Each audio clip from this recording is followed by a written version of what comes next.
Think he can't shine through the dark? Stream a Roshan Steel in high resolution? And record a play for the history books? Watch this. Think he can't make a victory go viral? Watch this. Think a support can't be in the spotlight? Watch this. On Intel Core i7, a legend can rewrite his own legacy. Game, record, stream without compromise on Intel Core i7.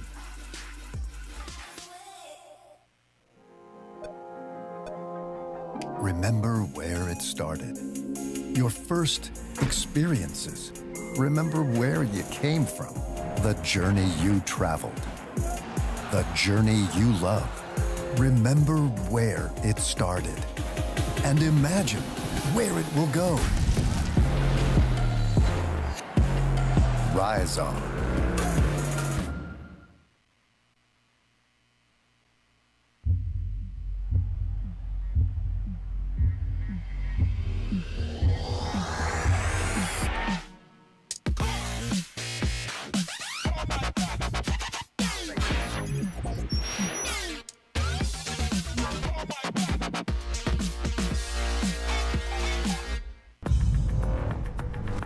No matter what your passion is, soccer, rugby, racing, or esports, become a part of the experience with the moments we deliver. You're not weak. Your mind is always racing. It never rests. So let the earth quake as you break through.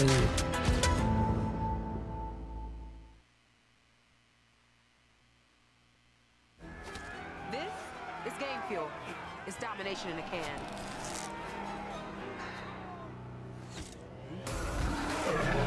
Tastes like loser tears. New Mountain Dew Amp Game Fuel. Victory in a can. Hello guys and welcome back. We've got the grand finals ready and waiting for you here. TNC Predator taking on Mineski. It's a best of 5, 1 game advantage to TNC for ESL One Birmingham 2019. Draft pretty decently underway. We're on Dota TV, so we had to wait a little bit for the lobby to start. Lacoste is joining me on the mic as well to take us through this wonderful series. How you doing? Hello, my old friend, Dota friend, Old. now even a real life friend. But when I say old, I don't mean that you are old. I mean that I know you for a long time. Well, we both are pretty old now, aren't we? That as well. Yeah, this series should be hype. As expected, two of the best teams from Southeast Asia, TNC and Mineski. Besides one of those teams that is not here, but doesn't matter. I don't know if you mentioned that TNC has one winner advantage. It's a best of 5 since they came from the upper bracket. And you messaged me after I picked the Nyx Assassin. That's a pretty baller pick. OD into Nyx Assassin. I don't think Nyx Assassin is that great of a hero against the OD anymore. Like, basically, you don't skill mana burn until level 10, That's true. 11. Carapace still messes you up with the Astral, though, doesn't it? Yeah, it does. But it's not a hit. Like you were saying yesterday, really, it's kind of a 4-0-4 build that we see on Nyx's more often than not nowadays, with maybe a value point in the mana burn. But yeah, Mineski, they 2-0'd TNC to drop... TNC 2-0'd Mineski to drop them down to the lower bracket. Mineski had to defeat Tigers in a best of 3 yesterday, which they did so 2-0. It's going to be a close one here, I feel, because even that best of 3, Mineski and TNC, we had a couple of kind of 30, 36-minute games, which were reasonably close. Felt like the draft maybe let Mineski down, but they've had some warm-up time to get back into things, and they've got a best of 5 in front of them here as we can run through the rest of the bans and picks. Wyvern, Enigma, Juggernaut, Puck, Lifestealer, Morphling, Razor, Troll, Warlord, Darkseer, and Drow. Lots of very targeted, focused bans from both of these sides. And Mineski, Nyx and Lesh with a Crystal Maiden to come out in that third spot. This reminds me of Team Secret's draft. When Lashrak came popular, I think they were the one who actually invented it. They played it a lot with a Crystal Maiden, since Lashrak is that hero that needs a lot of mana. Same goes for Nyx Assassin. So overall, they have a lot of push. Maybe they need some late game for themselves. Spectre's still in the pool. We saw yesterday Spectre being highly contested, and even on day one. Yeah, Spectre. I can't believe that Spectre's ulti level 1 is actually 3 minutes cooldown. Is it? Wait, is it 3 minutes? It's 3 minutes. Dear Lord, that's a long old CD. TNC with the Omni Knight. So they've got Tiny for that mid lane. Maybe could be the Tim's Tiny. That's definitely still out there potentially. I guess it is, yeah. What am I talking about? OD mid. Tiny's probably the 4 then for Tim's. 4. Omni for the 3, Oracle 5, so they need their position 1 for Gabby to come out after. What does Mineski look for now? Nyx Assassin, Lash, tons of magic damage and pick off power, as well as the pretty strong lanes. And you mentioned Crystal Maiden able to sustain their mana pools to continue pumping that damage out. They are lacking a little bit of that kind of tankiness, that beefiness to be able to go into team fights. All 3 of these heroes reasonably squishy so far. Shadow Fiend will be that kind of Greaves purchaser, the one that buys up some auras, moves around with the team. Yeah, if it was old Omni plus OD, this game would be extremely sick. Ton of magical damage from Mineski already, but now it's just a status resistance, so these stuns are gonna last less. And I love the Shadowfin pickup. Guardian Greaves carrier, as you mentioned, and they will group up. They want to play this fast. Also, Shadowfin mana-dependent hero with Crystal Maiden.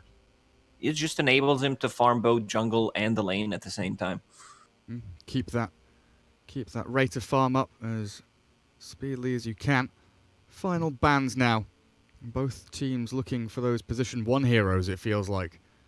With Drow banned, Lifestealer Juggernaut, Troll Warlord, Morphling, Razor all gone. The pool has been limited pretty heavily. We do still have heroes like you mentioned, the Spectre. Ursa Warrior gets taken out. Phantom Assassin may be another consideration to come through from one of these sides. Yeah, there aren't many good position 1 heroes left in the pool.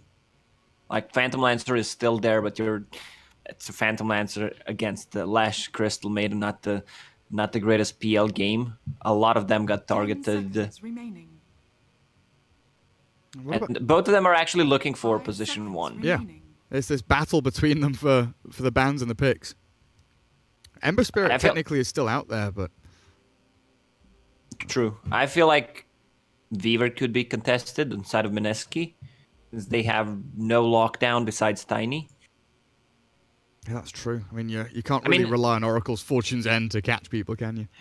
Mineski can go for TB if they want to.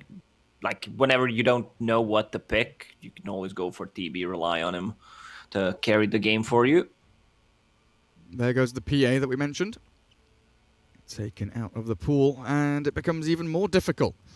Anti-Mage is a hero that's out there, and I kind of very warily mention the AM. Monkey King actually could be decent here for Mineski, potentially. We've not seen a lot of him. He's one of those very kind of flip-flop heroes that does very well or very poorly, but against an Omni Knight in that lane, could find himself in a good position. And he seems much faster a hero than AM does. Not too many options left. Scraping the bottom of the barrel for these position 1 heroes. They need a hero that can play fast, and that's Lone Druid.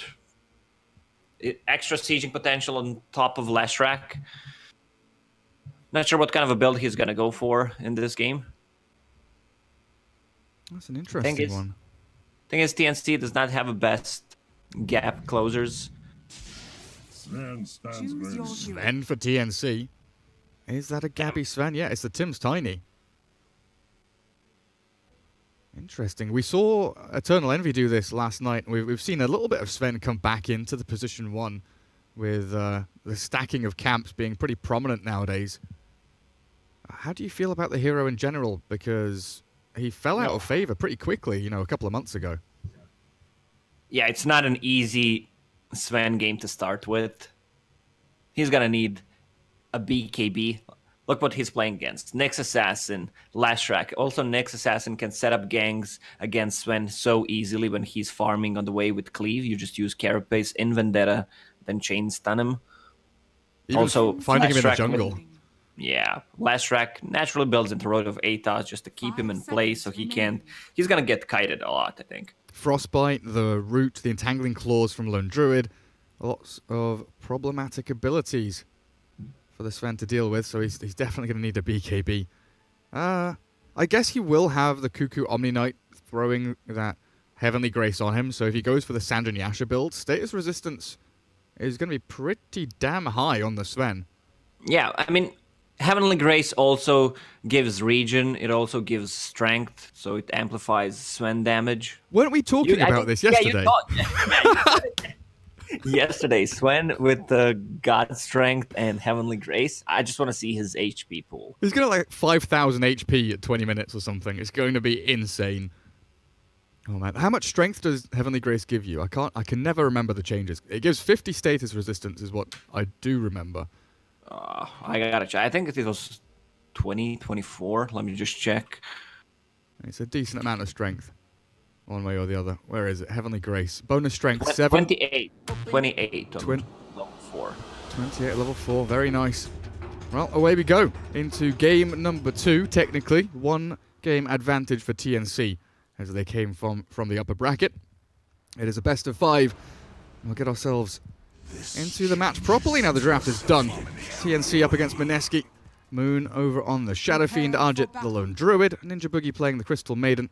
With Raging Potato and KP, the Nyx and Lesh heading down towards bottom. Pretty powerful lane with a couple of stuns they've got, as long as they can land them.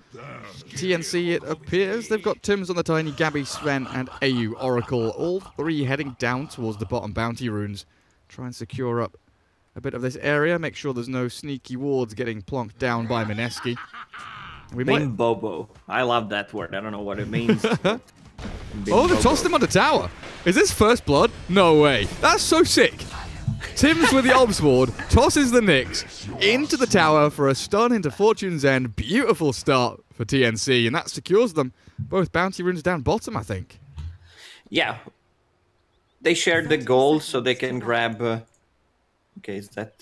So that's what you get. KP gets some karma thrown back in his face. I'm pretty sure, like, Bobo means stupid, right? I don't know what Bim Bobo means, but Bobo definitely means, like, dumbass or something. So he's flamed them, and then immediately the Nyx Assassin gets picked off. Now Tiny bought already a mango, and just magic sticks if they decide to run a tri-lane. So they're going to have an advantage. Lashrak has a stun ready. He's been rooted up, though. Turns to face AU. Fake. Cancelling out the animation of the Split Earth. Raging Potato with no Impale for a couple more seconds. I don't know if they can continue chasing this one. Tims and Gabby both have their spells available. They land the Impale with a Split Earth combo. Toss up and across the Oracle. Not being saved by Tims. And tri-lane on tri-lane down bottom now as they will find the Observer Ward with a nicely placed sentry. And gets placed down inside the camp, it looks like, so that will block up the pull across. Cute play from Tiny. He tried to toss him out of the stun, out of the dangers, but not very effective. Oracle with the Fortune's End, just dealing some AoE damage and securing the last hit on the range creep. The problem is this top lane. Again. Ninja Boogie, right. Crystal Maiden. 2-man stun with that Stormhammer, but a good return with the Impale from the Nyx Assassin. Maiden will fall in the back end as Gabby chased down by Nyx. And Lesh. This is turning into a bit of a mess now for Mineski as another toss under tower catches Raging Potato, and he's going to get stunned up again very quickly. This meat grinder of a tri-lane gets a double kill for AU's Oracle, and 3-1. Mineski going to be scratching their heads, wondering what the heck they do to get out of this dangerous spot. Well, top lane is going to go well for them. It's a Lone Druid against the melee hero, so Cuckoo already trying to drag the creep wave back. He also has 2 Stout Shield to mitigate harassment coming out from the Bear and the Lone Druid. We didn't talk about mid. mostly we're going to focus on the bottom lane. Pretty much. Yeah. I mean, if OD uses Astral, Tiny can TP and make some action happen, toss him back to the tower, but he's really mana dependent here, especially early on. His mana pool is really limited. And he's only maybe level if he 1 grabs on the Tiny. rune. All right, Raging Rune. Oh, Raging Potatoes bodyguarding it. Toss up, regen grab. Nyx trying to think about the stun. Does connect it to cancel out the regeneration going on that Tiny. But yeah, Tim's, he's got 3 assists, but still level 1 1/4. Getting very little experience out of this bottom lane. Level 2 on the Oracle and the Sven. Halfway to level 3, in fact, on those two. Mineski still looking to crack level 2 on the Nyx Assassin as well, down bottom. SF, yeah, he's fine. Full HP, just gets astraled up, that's all good. And his Armel with a fair few denies. We also, Gary, didn't mention that they get extra HP from Sven's strength, so Heavenly Grace plus a Warcry, that's a good combo. Yeah, it's pretty huge. Lots and lots of HP. Cuckoo did have his wave under his tower for a little bit. Arjit will be able to wander it back just a touch. As they're hunting Raging Potato down bottom. I'm getting paranoid. I'm going to miss the next kill because I feel like it could happen on almost any lane here. You know, Shadow Fiend has got the level 2 raises, so if Armel misplays ever so slightly, that could be a kill, but it's down bottom again. Nyx Assassin still level 1, so no Carapace. Turns to stun the Tiny, but the Warcry's there to allow them to catch up and kill off the Nyx. A few more touches will do the trick, and there it is. 4-1 in this bottom lane. TNC feeling pretty proud of themselves the way it's all going. And there it is, the rotation. Tiny TPing, Astral has a Mango to work with, the toss back, but it's perfect. Only level 1. It's still perfect. Moon's going to try and raise down some of the creeps. He knows he's already dead. My purpose fulfilled. Astral into toss. You called it before it happened. Tim's makes that perfect rotation. I mean, it's good that Tiny was level 1, so he only has mana to use TP and toss. He's level 2 now. Happy days. There's a double damage rune. He packs a punch. Raging Potato finally has that spike carapace now. Not quite as easy to grab kills on him. Yeah, the thing about tri-laning against Lash is you're gonna share the damage from Edict, so it's not that effective, what we usually see in dual lanes. But the top lane is going extremely well. 27-9 on the Sloan Druid is going for Hand of Midas. Getting very close to it as well. How's Cuckoo sitting? 22-2. Not looking too bad. With a full wave and a half pretty much coming his way. An extra wave off to the top. Bounty runes are spawning though. Top looks like it's just going to be the 1-for-1 trade. I've got to look down bottom though, don't I? Mineski have pushed forward towards the Radiant Bounties. They'll grab both down south. So a 3-for-1. Oh no, not even. It's a 4-for-0. The Lone Druid Bear grabs the one under the nose of the Omni. Yeah, and they picked up 3 at the start. So far 7-1 for Mineski. They're trying to make a rotation on mid. They see that Tiny is missing on the bottom lane, so they're preparing an ambush if they decide to go for Shadowfiend. And both of the wards placed now, you know, watching out over this tri-lane bottom. One looking towards mid for the Tiny maneuver, but the Avalanche toss still connecting, and Moon under the tower throws out a couple of raises to grab a kill on the Tiny, but will trade his life regardless. All worth it there for TNC, so long as they're killing that SF. And the fact that it's not just one support rotating Lacoste, but both Nyx and Maiden made a move there, and they still lose their SF. I think Maiden made a mistake. Instead of using Crystal Nova, she should have used Frostbite to keep Tiny in place so he can't get in range to use Toss. Hand of Midas for the Lone Druid, complete 6 minutes in. Getting some good entangles on this Omni Knight as well. Immediately get the Midas, attack speed on the Bear, and Tangling Claws come freely. That's extremely good timing on that Hand of Midas. 6 minutes in, already used it once. Maiden is also hasted. Is this Omni? Omni's dead here, I think. Don't see a way of him escaping. Level 3 Purification, sure enough, is ready in 2 seconds' time. But here's Ninja Boogie. Crystal Nova. Frostbite has it now. Even 7 stick charges up his sleeve, but okay, Cuckoo gets away, pops out 1 point in the Heavenly Grace and runs it back.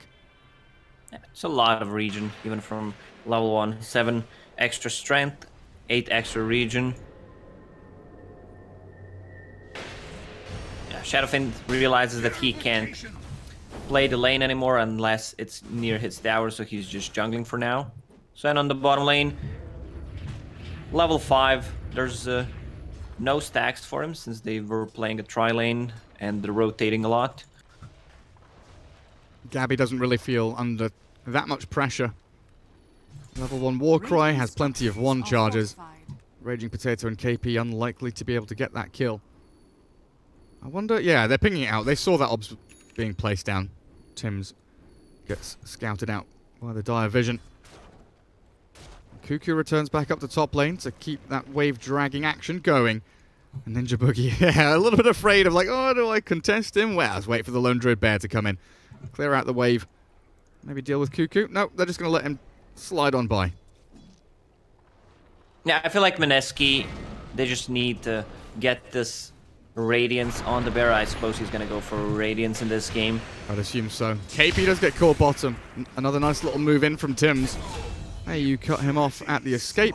I do deward the bounty rune ward, but another new fresh one gets placed down by AU in the lane, so they can watch out for these TPs coming in if they want to pressure the tower. Dire's middle tower is under attack. Mineski feel like they're falling back now. They've gone from this aggressive posturing to really realizing that Lone Druid has been given a lot of room here. As long as they can hide the rest of their heroes in the jungle and get some farm going, there's no real need to go and defend against the pressure that's coming in from TNC. Yeah, they put a ward near their tier 1 tower so they can see any rotations coming for Lone Druid. And as you mentioned, he just keeps free farming. Shadowfin is jungling, has mana boots to work with on top of Arcane Aura level 2. So they just want to get that Radiance, get the Max/Greaves, and then they're going to go for objectives. Right now, all they want to do is stall the game, maybe get a pick off once Nyx Assassin hits level 6. He's only level 3, but I assume he's going to buy a tome. And the thing is, TNC, they don't have the best gap closers. Yes, you have Tiny, but that's position 4 Tiny, so his Blink Dagger timing is not going to be the greatest. Same goes for Sven. Just toss the Sven in. Easy initiation. Get in there, Gabby. Toss him onto the Nyx Assassin. It's all good. Who have they caught? Ninja Boogie. Nice. Little frostbite there to delay the inevitable, but Armel will expend his Sanity's Eclipse for the Crystal Maiden kill. They ideally would have found Arjit, but Ninja Boogie playing that very nice bodyguard position up in the front lines. Tank the gank for your LD. AU being scouted by Raging Potato. Little ring around the rosy there, dancing in circles around each other. Doesn't find the Obs Ward, unfortunately. The Oracle misses out ever so barely on that sentry placement. And TNC playing into the bouncy runes. Yeah, you're right. Moon, Raging Potato, Ninja Boogie. 3 men strong up towards top. Nyx will grab one. Is that another 3 for 1? So what are we at now, Lacoste? 10-2. 10-2, yeah. But still, Mineski, even with the Hand of Midas, even they picked up 8 more bounties. Still not even a 1k advantage for them. Yeah, very, very little in terms of advantage at all. It's 100 gold advantage. That's all they have. Very, very little. Nyx will sit top. Just off that Lone Druid. Crystal Maiden's going to try and babysit Moon a little bit in the mid lane. As KP sticks around bottom. Can't really stop Gabby from farming through. Might even get turned around on here. God's Strength gets popped out. Gabby a little bit afraid of what was maybe lurking in the trees behind the Lesh. I do like those little mind games where Lesh plays super aggressively. You know, you're thinking, if he's landing a stun on me, is there a chain stun coming? Gabby doesn't want to take that risk. Exactly. Sometimes you need to play those mind games where you play aggressive, like, oh, I failed a gank, but there's literally no one sitting behind you.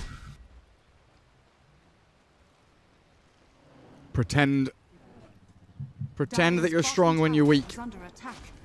That's what I do all the time. It's the most important way to play. Well, that was Sun Tzu, wasn't it? I'm pretty sure. Make your enemies think you're weak when you're strong, and when you're strong, you're weak. All about the art of war in Dota 2. OD has been trying to play off-map for the last 3-4 minutes, really farming and focusing in the jungle. Not showing on the lanes anywhere. Give Oracle a bit of experience mid. No one really pressuring down bottom on the Sven, as Tim's tossing Raging Potato back to save Cuckoo, as they did go for a bit of a dive there on the Nyx Assassin, but KP pumping out a significant amount of damage. Tim's in a lot of trouble. Good toss back will save his life. Throws to the Lesh all the way back to the range creep. He was actually standing there to give him vision, but Shadowfiend with the haste finishes him. And might even get the Omni now as well. If Raging Potato can land this stun, Raise 1 does miss. Carapace is there. Raging Potato, no Impale, and the Oracle's TP will keep Cuckoo nice and happy. A lot of sustain coming out from TNC. Oracle, even though he's still level 5 with Omni Knight, that's one hell of a combo. Radiant's top tower is under attack. Radiant structures are fortified. Who have they caught now? Omni. Tanky boy. Not really going to get taken down by that, how is he? Raging Potato will feel the burn. The Purifying Flames clear him up. Lesh with a stun lands on one, but Moon's being hunted down and slammed into the ground. Armel will clear up house. 3 kills in quick succession. TNC, they answer. They respond to Mineski's aggression. Yeah, Mineski trying to group up when they're not strong. They still need Radiance on the Sloan Druid. A couple of more minutes, he's getting closer to that Sacred Relic. Shadowfiend had the mech ready, but they were spread. They got outnumbered. And also OD just doing a good job. Instead of going for a single kill, he goes for Astral, pops the drums, and they actually managed to get 2 more kills out of that. And Sven just keeps farming the jungle. I like the build on him. Echo Saber for some extra attack speed. The second hit, extra slow, and has a BKB queued up. He's definitely going to need a BKB. I talked about it during the draft. A lot of magical damage. A Blink Dagger for the OD now as well. So the gap close that you were talking about at the end of the draft, at the start of this game, they're itemizing very well to kind of remedy that issue. Blink's coming out from OD. Tiny's got one queued. Sven, like you're mentioning, after that BKB, looks like he will be heading into the Blink Dagger just to jump onto the Lone Druid hero. Try and catch him in the backlines to remove that Spirit Bear from the game as quickly as they can. Yeah, Omni Knight just hit level 10, so GPM talent will start kicking in. That's going to be a second drum. What it seems to be, I think they're going to need a pipe this game. He will need to be that utility offlaner, Crystal Maiden. Poor Crystal Maiden. Gabby makes short work of her as Moon just threatening with the Requiem from the right-hand side. Raging Potato lands an Impale, but it's on the Sven who gets Astraled and saved. TNC now look to turn and fight as Moon holds the high ground with Raging Potato, forcing TNC just to wander on back. They defend their tier 1 mid. That's the most important thing there for Mineski. Not losing that objective gives them somewhere to TP to, especially now this Roshan time is coming pretty shortly. They got robbed again. 3 for 1. KP got a blind... Like, I was looking for Observer Wards. There's one here, but KP got a blind stun on the Tiny. Yeah. From low ground to high ground. I feel like the TNC is going to win this one if they just spread around, drag the fight. They can use their spells multiple times. A lot of save, Purification, Heavenly Grace. Now even has a point in Guardian Angel on top of Astral plus an Oracle. So if they position themselves well, I don't see them losing a team fight. Multiple layers of save. Rod of Aeos for KP, it's here. But look at Sven, he doesn't really care. Gets hit by 3 stuns in a row. Turns to fight, face his opponents. This is a time for TNC to battle in. Moon still considering that Requiem, but TNC not falling for any kind of bait. Hold back a little bit until the jump from Armel will move in with the help of Tims. Missing out on the Avalanche, but they've got KP under lock and key. I can't really do too much here. Even with Moon getting a good Requiem out, he's all alone. The rest of his squad have left him to die. TNC, you're absolutely right, Lacoste. Not going to lose a single member of their squad as they absolutely run rampant through the Mineski ranks. One by one, they're going to fall. Raging Potato gets one more stun, but he's done. TNC clear them up easy peasy. Yeah, and the thing about this lineup is that they will heal up fully after they take a fight, so they can go for objectives. Also, this opens up the Roche for them. Don't lose the bear. Has Radiance. Yeah, they also decided to take another fight when there was no Radiance, so they just needed to wait 2-3 minutes and try to group up and then take a fight. Lone Druid may feel a little more ready now, but it definitely feels that way, that Mineski are really trying to force things, even without Arjit being ready or in position to come into these fights. Like, you imagine if Arjit was maybe a little bit closer. He comes in for a backstab, gets a kill on maybe the Oracle, try and catch the Omni Knight. Some of these healers or saving heroes that TNC are using so very well to keep these team fights sustained. The thing is, they need to focus so many heroes that they're really in a bad spot right now. Yeah, you need... I really don't see them winning this team fight. It feels rather impossible, because if you focus Oracle, OD with the Blink, Astral, which is going to save him. Same goes for Omni Knight. On top of that, you have Sven's Warcry, which HP gives you movement speed, so you can just run away. It's a really nice lineup from TNC, actually. Scan on scan. Mineski scanned forward. They got a little glimpse of TNC, one of their members, but TNC with an equally good scan. Feel the smoke coming through.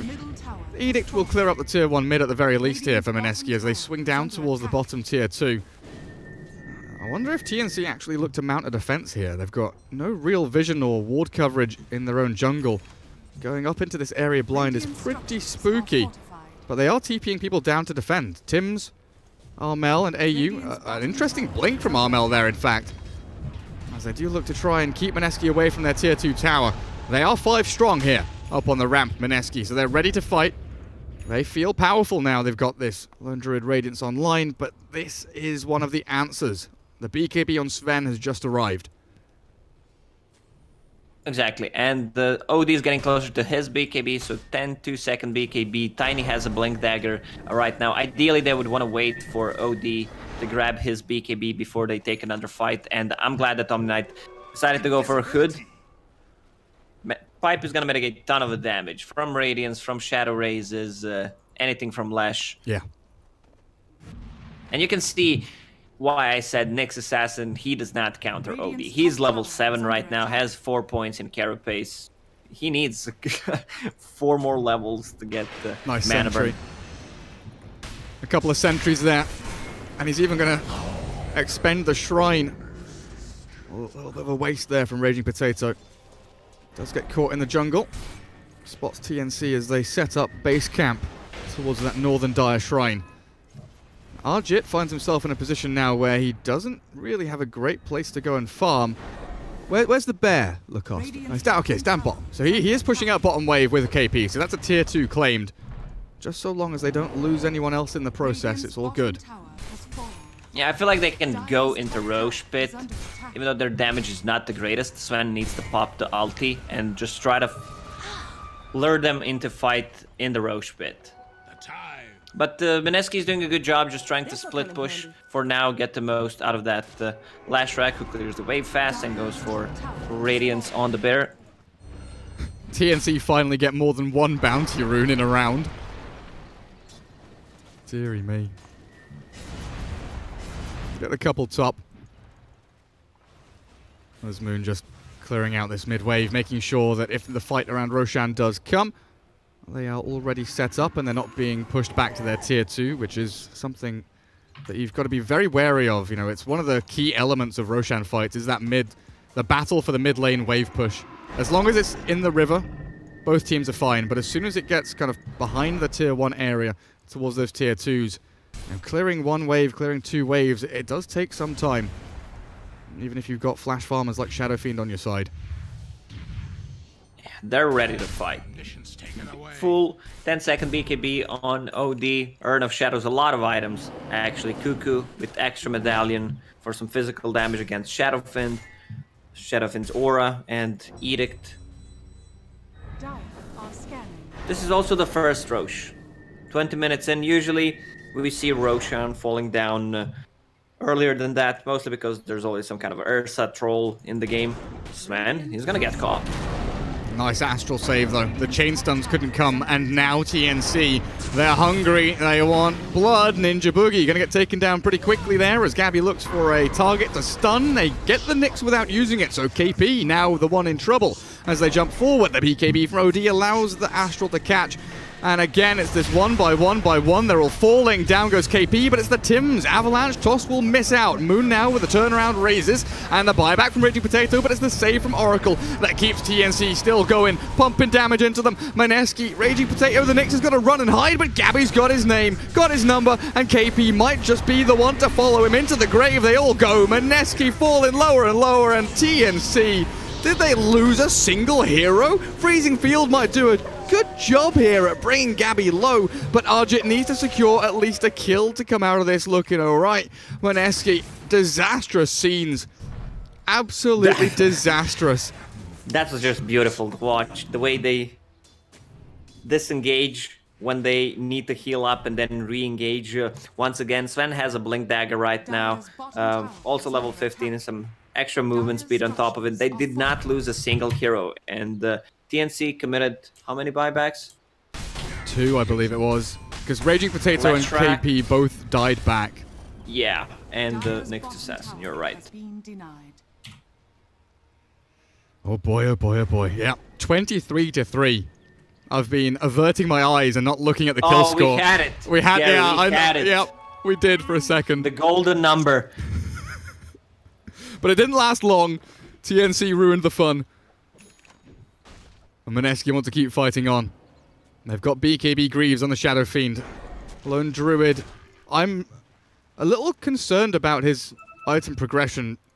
Radiance, sure enough, is good, but Mjolnir after the Raddy and not like an Assault Cuirass or something is interesting to me.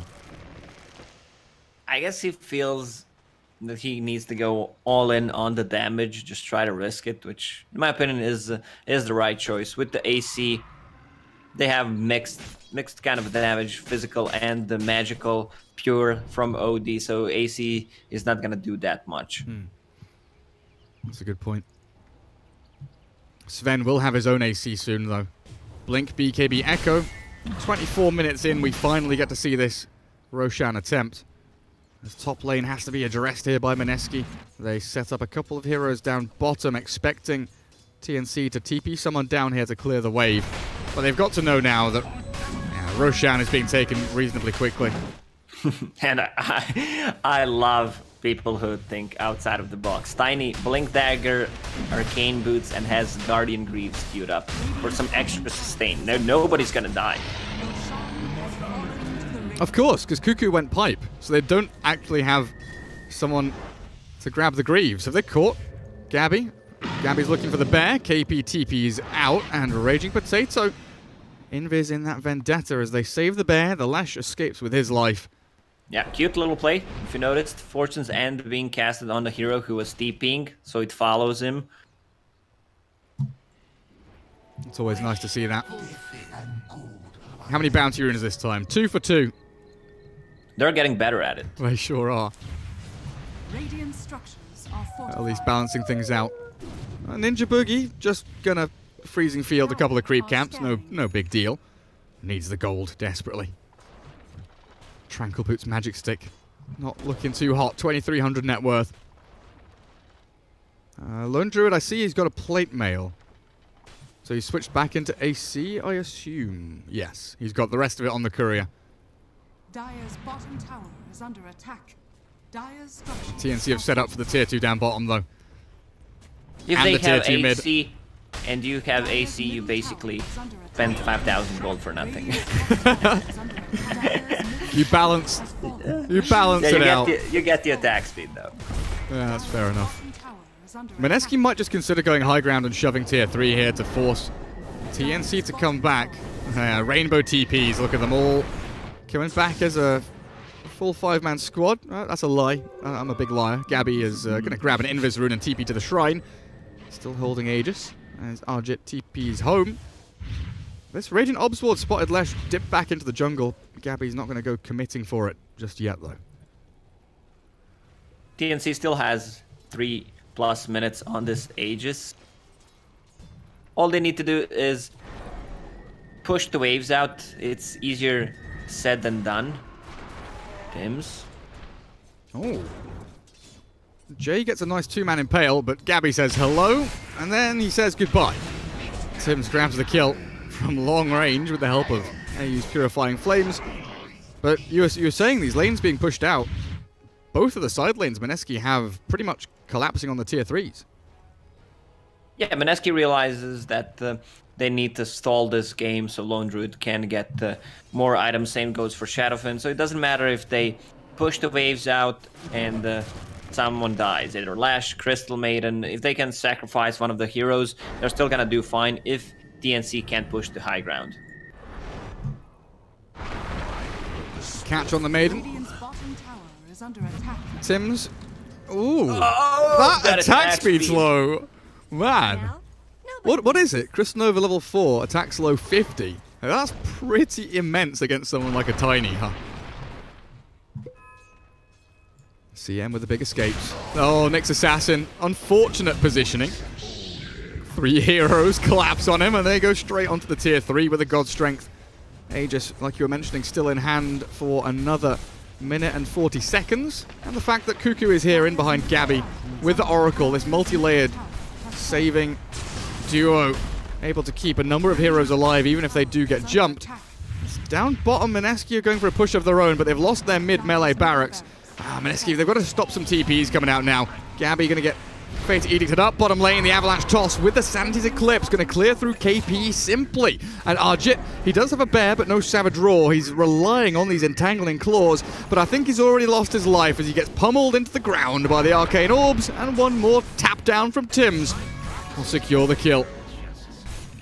Yeah, this is looking rough for them. Buyback from... That's a rage buyback if I've ever seen one. Cuckoo, I don't know if he was AFK for a second there, doing a bit of window shopping as he brings up his shop overlay, but he gets saved up by AU and turns around for the fight into Raging Potato. Looks like a pick off on the Nyx Assassin. Raging Potato and Raging Buyback. Good game is called, or not? It's not. It's not all chat. It's not. Man, it's a sad sight looking at Mineski's scores. 1-5 SF, 1-11 Nyx, 0-5 Maiden. Arjit is 0-1-0. 1 death, but no impact. Man, this has been a painful ride for Mineski. I mean, he had a really good timing on that Hand of Midas. They also set the wards for him so he can't die. 6-minute Midas and still no influence whatsoever. I mean, you can blame him or you can blame the team that decided to take those fights before Radiance was up. How many yikes is this game for Mineski? Is it 1 yike, or do we drop a couple of yikes here? I think it's a whole song. It's a whole song with just saying yikes. Yeah, last yikes, 6+ minutes. To the tune of Jingle Bells or something, right? Well, TNC are coming for you. High ground, bottom lane, tier 3's open. Raging Potato, Ninja Boogie, KP. They're gonna try and mount a defense from behind their barracks. But look at the swift little move in from Tims and Armel. The Odie and Tiny actually smoking to try and catch Arjit top as they know he's been split pushing and being sneaky, and they're going to find him. The jump in. Lone Druid, this is a dieback from him. BKB from Armel makes damn sure he dies. And that's Lone Druid dead for 90... I mean, 90 seconds. Can TNC end the game? Yeah, that's a minute and a half, Gary. Oh, thank you, Lacoste. I appreciate that. Ooh, Shadowfin has Nullifier. Okay. Cool, I guess. Nyx Assassin. Sure Nullifier's gonna do. I mean, he can pop it on Sven. They can get the Sven here. Oh, of course. False promise. The saves. Can't forget that. He's even got a blink and a BKB to jump in if he desperately wants to, because he's going to pop back up to reasonably high HP. And Oracle still behind him to keep those Purifying Flames going. Raging Potato again whiffing out on his first impale, and it's another 40 seconds with no buyback on the Lone Druid, so the jump in from Gabby catches KP, goes up the force, but Ninja Boogie falls. A buyback from the Maiden. will try and posture aggressively forward. Moon is going to go in with the clicks, the raises. He's got a BKB to pop of his own. What is it? 9-second duration. But Sven in onto the Maiden. The dive back is there. And Moon thinks about the Requiem for a second and then starts thinking about how he wants to run back home. A double kill for Cuckoo. And surely enough, the good game has to be coming. Yeah, I mean, good game could have been called a couple of minutes earlier, and I think in some of those games you just need to call it. Yeah, it's an elimination game, a lot of lag happening right now. Dota TV lag. Oh, frame number 3, frame 4, frame 5. Oh, so many frames. Oh, it's huge. I don't think Mineski are going to get a single kill. We've got absolutely nothing. TNC just running around, doing what they want. As Mineski are really struggling to find any opening, any pickoff, any fight that they can do anything in. And Lone Druid's Bear is going to get absolutely slaughtered. And GG's that's called. it. GG's called, Gary. I gotta say, TNC outdrafted them a lot of sustain, and it feels like Mineski's trial lane didn't do as expected. Also, we can give credit to First Blood. This time he played amazing. He was all over the place. Those back tosses on the bottom lane a couple of times, on the mid lane, just shutting down Shadowfin completely, delaying his mech. And also, we can go back to what kind of mistakes Mineski made. They did not group up when they had the Radiance. Instead, they tried to take a fight 2 times, try to defend the towers when they could not, and it backfired. Like, you needed that Radiance, even though I feel like if that Radiance was in those fights, that TNC can just outreach in the damage coming from it. Yeah, a really nice draft from TNC again. And Mineski struggling to find their groove, as TNC now 2-0 in this best of 5. One more game takes them to Birmingham. We'll take a quick break, jump into... I was going to say jump into the lobby, but no, we're doing it from Dota TV. We'll wait for the lobby to start and get ourselves into Game 3 after the break.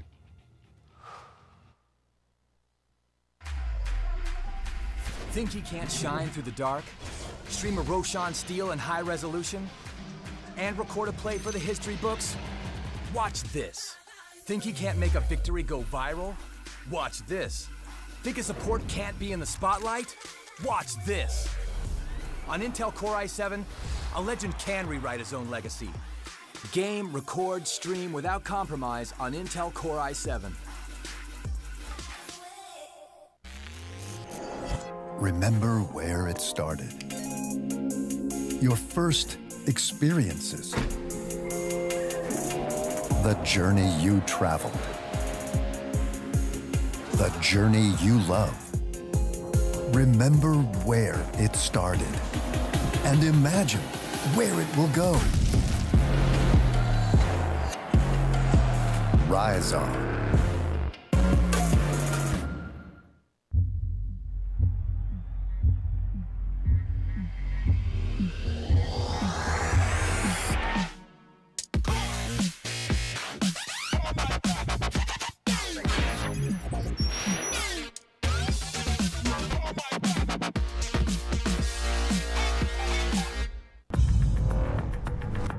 No matter what your passion is, soccer, rugby, racing, or esports, become a part of the experience with the moments we deliver. This is Game Fuel. 16 ounces of pure annihilation.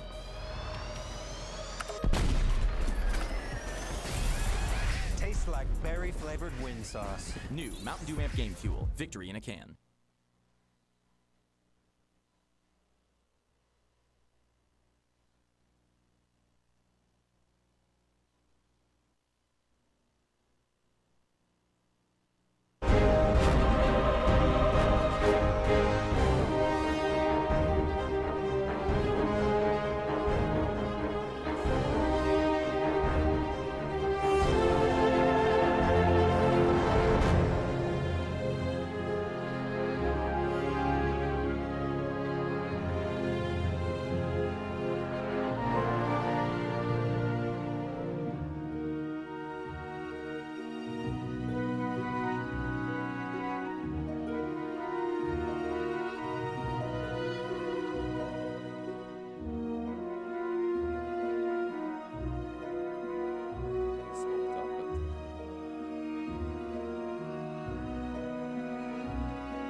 Think he can't shine through the dark? Stream a Roshan Steel in high resolution? And record a play for the history books? Watch this. Think he can't make a victory go viral? Watch this. Think a support can't be in the spotlight? Watch this.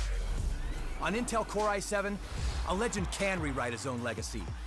Game, record, stream without compromise on Intel Core i7.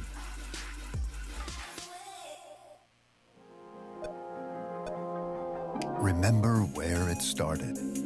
Your first experiences.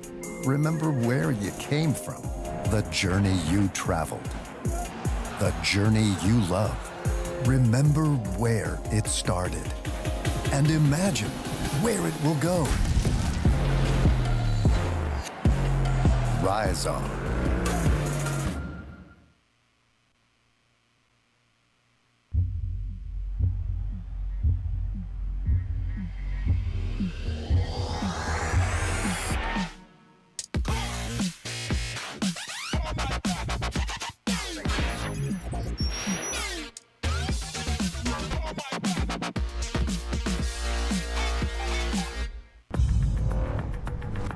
No matter what your passion is, soccer, rugby, racing,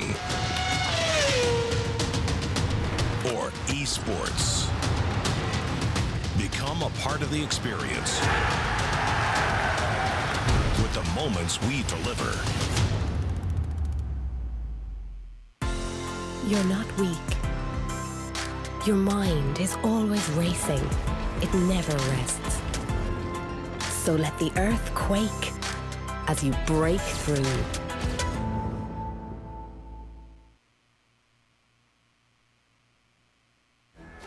This is game fuel. It's domination in a can.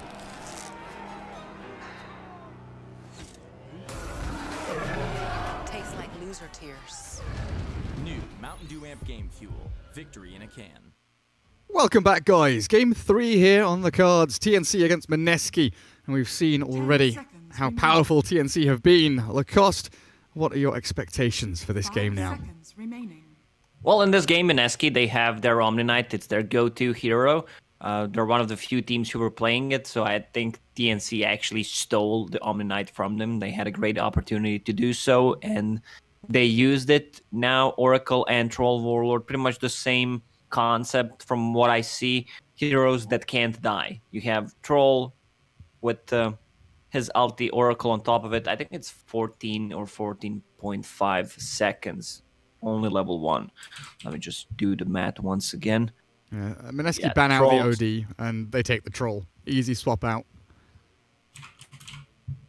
6.5 plus 8. Yeah, that's 14.5. I'm not wrong, Gary. Sometimes I'm Good old job. and I forget things, but your brain is still active. Your body is weak, but your is. brain is strong and Exactly. youthful still. TNC banned the Tiny themselves. That's an interesting one. They played it very well in the previous game. Maybe afraid that Mineski steal some of their draft and use it against them. TNC Predators Still respecting the Lone Druid. yeah, even though Lone Druid didn't achieve much besides farming, as you mentioned, he ended up the game with the 0-2-0 score. That's not what you want to have with from your position 1 player.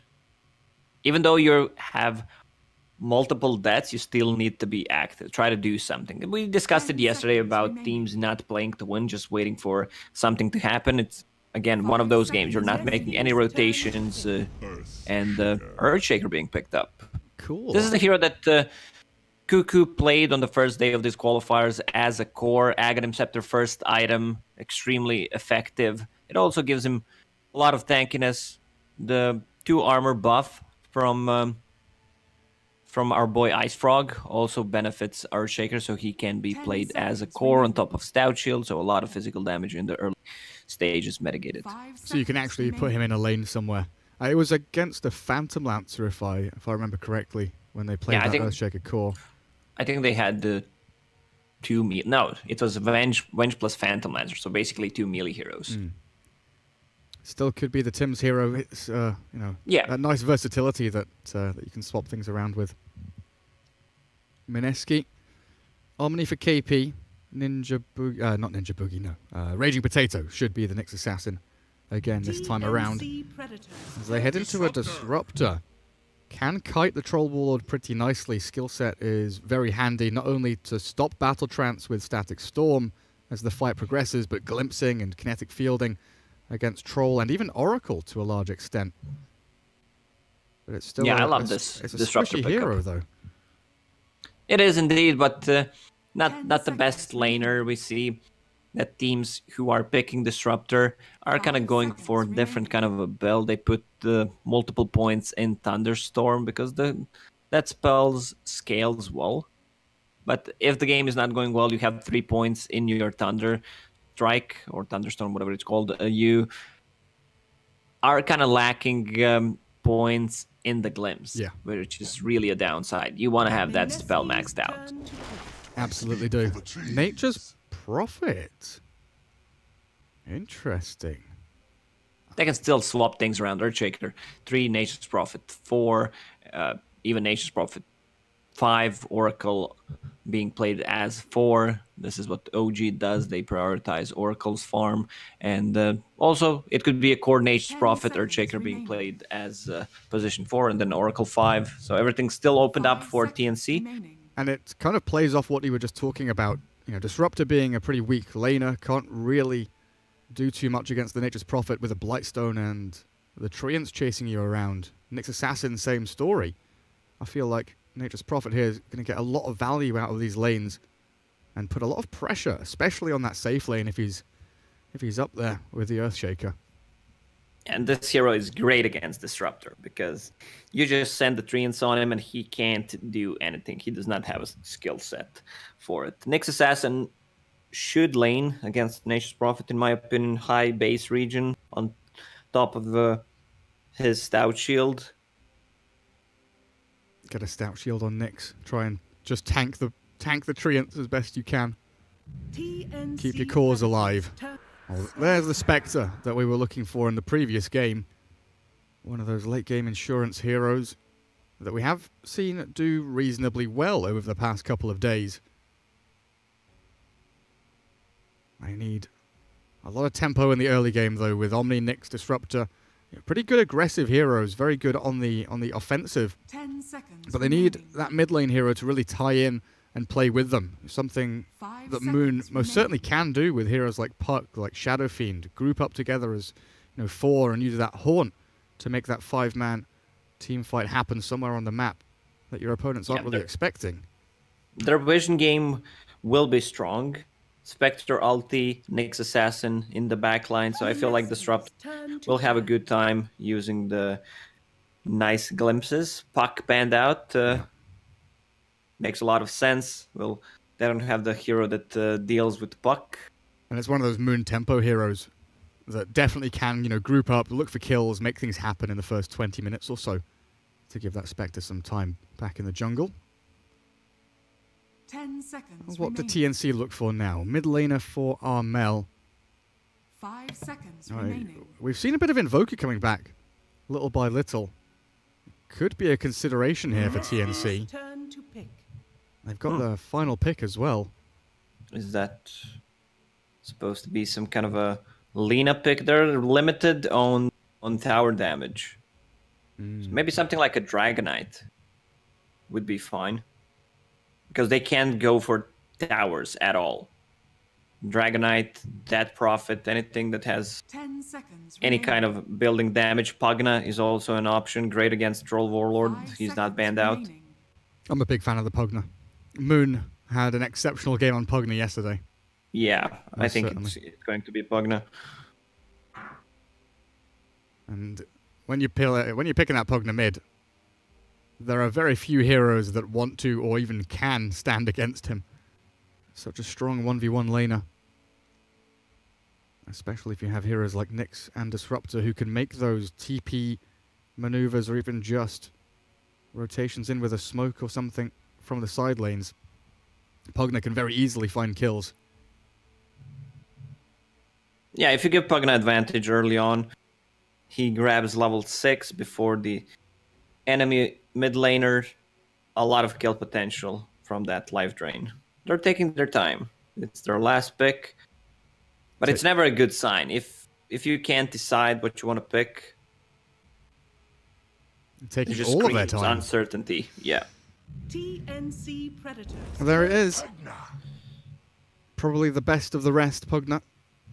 And, if we were expecting the Pugna, TNC have been thinking about this for the past 5 minutes, knowing that they've pushed the Pugna into that final pick of the draft. What do you go for in your 1v1 lane matchup? Their damage is pretty limited once again. There's no burst damage besides Pugna. Can you go Ember here as TNC? Because you can slight dodge the Nether Blasts. It's really bad against Nyx Assassin. True. I don't know. I feel like Dragonite could be the one contested from DNC. Just check what else is there in the pool. It is still a difficult choice on what you need exactly.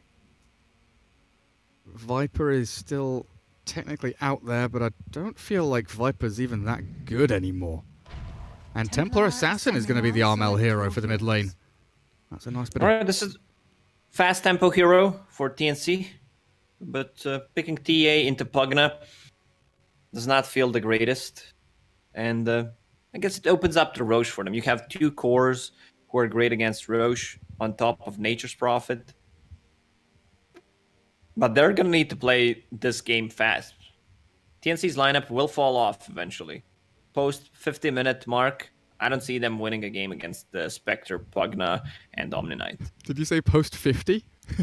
Yeah. Oh dear. All you need to do. That's all. Survive first 50 minutes of the game. Don't feed. Let's have a look. Mineski's games. 32-minute loss, 30-minute win, 40-minute win, 36, 32, 29, 25. I can't honestly remember the last time I saw like an hour-long game. Oh, we had the TNC against Tigers game that was 57 minutes. That's right. I'm a dumbass. Yeah, man. Spectre checks a lot of the boxes. If she gets a good timing on the Radiance, you have missed chance against Troll. Against Templar Assassin, you're burning through Refraction, you're showing where Nature's Prophet is, you're disabling Earthshaker's Dagger, and most importantly, you're showing where Oracle is. And you can just go on him, force him to use False Promise on himself, which is not what he wants to do.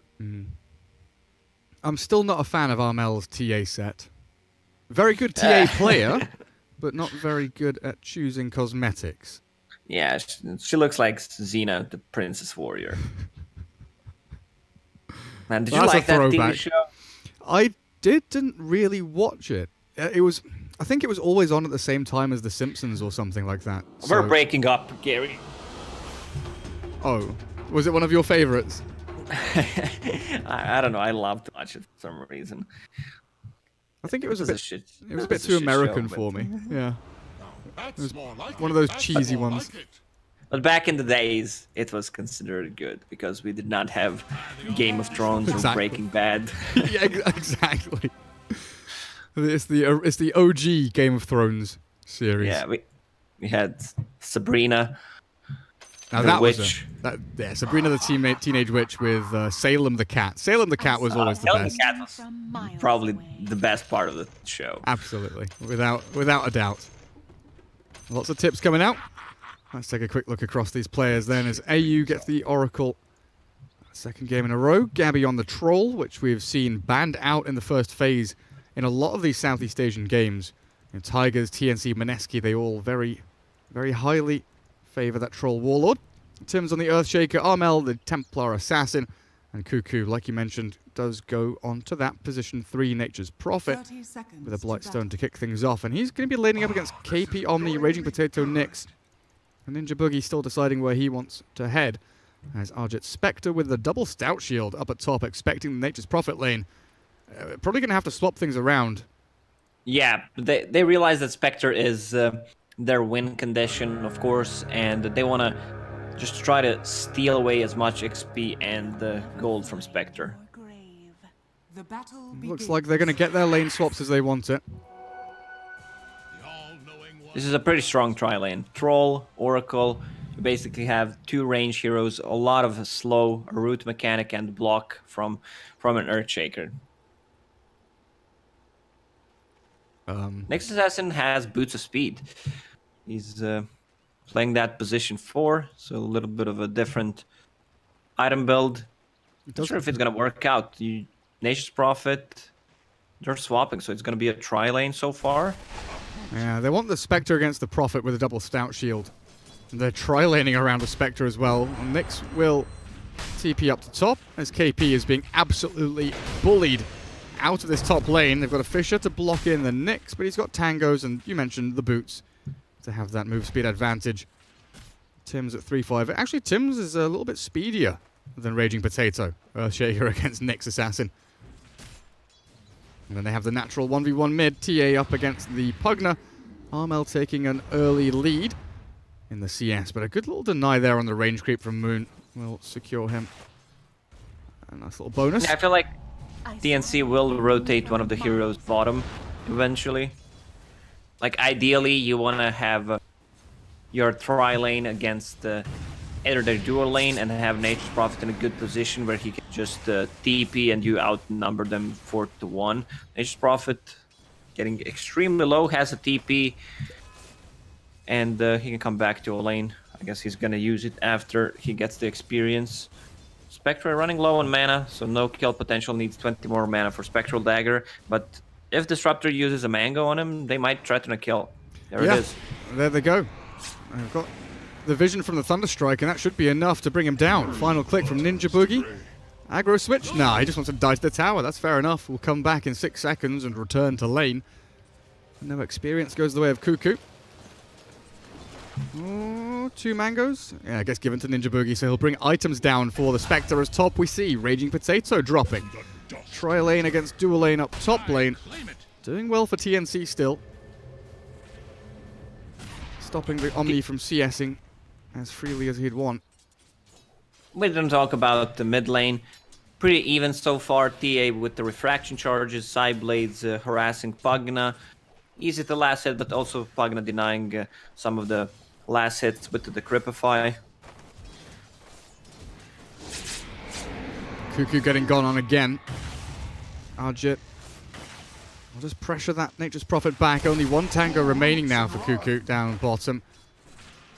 Things looking a little bit rough for him.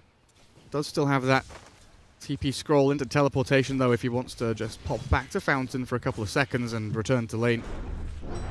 As Raging Potatoes Nyx yet again getting shoved away from this top lane. And Tim's with the Fishers. Doing a great job at locking him down. Excuse me, hello, Creep Wave. How did it get there?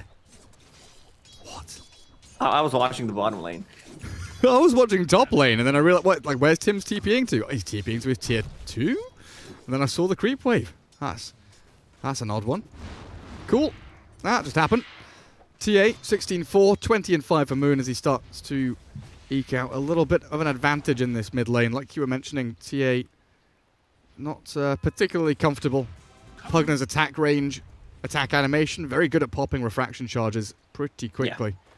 They need to try to grab some runes, but you can see Mineski. They realize that if Pugna gets rune, he can just continue to dominate his lane, and it's a regen rune on top. Thank you, Ice Frog. Of course it's a regen rune. Indefinite Nether Blast. If they bring a Sentry Ward on mid, and I would love Pugna getting 1 more point in the Cripify on level 5 instead of putting 1 more point in Blast, since he's going to get level 6 faster, and there's more kill potential with the Cripify. Yeah, especially with that life drain through the refraction, right? Yeah. KP can't really get near the creeps. Tims and AU both blockading this top lane, so Omni and Nyx feeling a little bit left out. As Armel will get 1 click in onto Moon. Refraction charges go in now, but the regen popped means Pugna will always come out on top, and it's Bounty Rune time. Let's have a look, shall we? TNC, the previous game, they didn't look particularly hot, but this time around they're going to get themselves 3. It's their turn to secure 3. That feels good, man. Pagna harassing TA a lot on the mid lane, but didn't put any pressure on the tower so far. I was surprised that they actually picked the TA into Pagna. Yeah, it's an interesting choice as Cuckoo getting gone on by the Spectre and Disruptor, but he turns to fight a little bit into Ninja Boogie. Good amount of damage with that Blightstone and the Treants just wailing away at the Disruptor. So far, so good for Mineski, though. 2 of their cores up near the top. Offlaners pretty even in CS. And Cuckoo's even going to dip back to Shrine and farm jungle for a little bit. They need to do something about this Spectre. Spectre's getting way too much on the bottom lane. Level 5 has a Raid Band, Magic Wand already finished. No other items. KP has TP'd into a real tough spot here, having already lost his Nyx. Tims will dive in behind the trees. Well, there's the Nyx again. Respawned so quickly, he TP's straight back into the lane. And the tri-lane from TNC will just fall away from that tier 1 a little bit. Catapult going to work on the tower as a Fisher and Enchant Totem. Catching Raging Potato through the trees. But again, no follow through. You could see Moon trying to check the rune on the top lane, even though Ninja Boogie picked up Illusion Rune. Oh dear. Miscommunication. I could smell tilt. You can smell it's in the air. You can feel it. So Spectre's left alone to 1v1 the Prophet now, which seems reasonably okay. Disruptor has made the short walk in towards mid. And there we go, the Decrep Life Drain. Nice little kinetic field holding Armel in place. 10-1 charges and a Fairy Fire here. Even with the glimpse back, Armel seems like he's okay. TP in from Nature's Prophet cancelled out. Looking for Ninja Boogie. Yeah, no biggie. Only 3 minutes cooldown haunt used. 180 seconds. If that kill happens in Armel, then yeah, it's all super good, super sick. But they don't get it. Armel's back to full HP, returns to lane thanks to the Shrine and the Oracle. Is there a bigger cooldown besides Enigma's Black? I don't think so. That's some homework for chat, I think. Twitch chat, that's your homework for the next 5 minutes. What's the longest cooldown spell? Top 3 cooldown spells in the game. Go. Definitely Black Hole #1, then Spectre's Haunt, and maybe I'm forgetting some. Others are 160 OD and Faceless Void. What's Wraith King? It's like 270 on Wraith King, is it?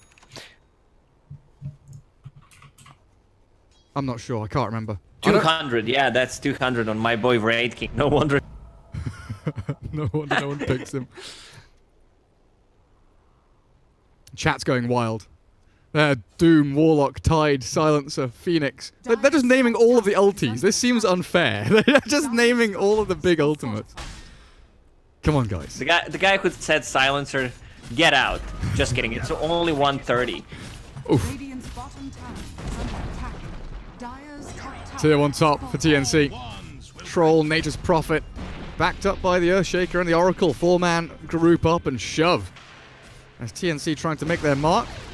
Mirror movement, though, from Mineski gets the trade out. Tier 1 for Tier 2 on the 2 side lanes. TNC thinking about a dive. They've got eyes on KP. Fisher here will block him off. And Oracle ready with a Dispel. And the Purifying Flames get in on top of KP. He's trapped in the trees, so Gabby needs really to get in on top of the Omni Knight, and will do so quite simply. Finish him off with another Purifying Flames. Yeah. Oracle loves to steal assets. This is going to be a second tower. TNC playing it extremely fast, even though they lost the tier 1 tower on the bottom lane. Pugna. Oh, Nature's Prophet does get saved up by the Oracle. Fate's Edict, incredibly potent against this Pugna's magical damage. And they've got the lockdown as well with a Sprout, Fortune's End, Fisher, and everything is thrown in on top of him. TNC so good at just appearing out of nowhere. You know, they were 4 heroes top a couple of seconds ago. Tier 1, Tier 2. All of a sudden, they're 4 heroes bottom lane, getting a kill on the Pugna. Yeah, you don't expect this kind of a movement, and the Troll has 1,000 more gold than Spectre. I love the item build that he's going for. He doesn't go for any shenanigans, Battle Fury in this kind of a game. He goes for S and Y and has the Fusel Blade queued up. I'm a big fan of the Fusel on Troll. You have extra slow, you can basically perma slow people down with the ranged whirling axes and the mana burn plus your attack speed. It also gives you a lot of damage. It sure does. Where's the TA sitting at now? Treads double Wraith Band, 4,000 net worth, heading into Blink Dagger quickly. Spectre going for Yasha straight off the bat. Slowly but surely, Mineski building up that arsenal of items, but TNC are clearing through these buildings so damn quickly, and Moondan bottom might actually be in trouble. Mid lane tier 1's dropping very fast, but Moon's been caught here yet again. Earthshaker Oracle pairing up with the Troll. They're just outplaying them once again. 4,000 net worth lead. This Omni Knight, he doesn't come online that quickly. You have a Spectre who used the Haunt, they didn't grab a kill. Next Assassin just hit level 6 with the Tome and wants to grab a kill. He's really limited on mana, but their towers are falling down so quickly. Every single time TNC is just outnumbering Mineski. This Nature's Prophet has been a magical pick for them. Reggie Potato does get the Carapace into Impale, so they've got the Spectral Haunt to catch the Troll. Doesn't look like he gets his ultimate off in time, as Tim's on the left-hand side goes for a TP, but glimpsed back into the waiting arms of KP. Hammered down. As the rest of TNC, they do bail away. Good defense TNC of the bottom lane by Mineski. Stayed there for way too long. Troll didn't have the ulti, he popped it to kill the Pugna, get some extra attack speed. But Moon again, finding himself in these positions where he is completely alone. I do go for a smoke. Oh, it's scouted. Observer Ward sees absolutely everything. This is not the position that you want to be in. You're playing a Pugna. You lost your mid tower, and their tower is almost full HP. They're afraid of Roche. They are. They smoked up here as 3, and it looks like Moon has made the call that he doesn't want to join his other 2 colleagues. Disruptor and Nyx have gone for a warding mission down south. Nyx just looking to clear out the wave as the Omni Knight will get himself out of the Sprout. The fish are not quite on the mark there. As KP grabs up drums, I was wondering where he heads. He had like 1,000 gold saved up. Like, does he go Midas? Does he think about the Guardian Greaves? He just goes for the drums for now. Looking at it, Mineski don't have a Greaves buyer. No one's heading into Arcane's mech, and KP out on his own again. Forced to Guardian Angel and go for the TP, but it's going to be stopped by. And he used Oracle, even throwing in the Echo Slam and Nature's Wrath just to secure the kill. They'll walk into Roshan. I don't believe Mineski have what it takes to stop them or even contest them. I think Tim's just wanted to grab the last hit so he can get closer to his Blink Dagger. It wasn't really necessary to pop Echo Slam there. Spectre farming, no Radiance build this time. I think he played the same style in one of those games yesterday. Manta style. Maybe he just feels that he needs to come online faster, as we like to call it. Be a little more active earlier on.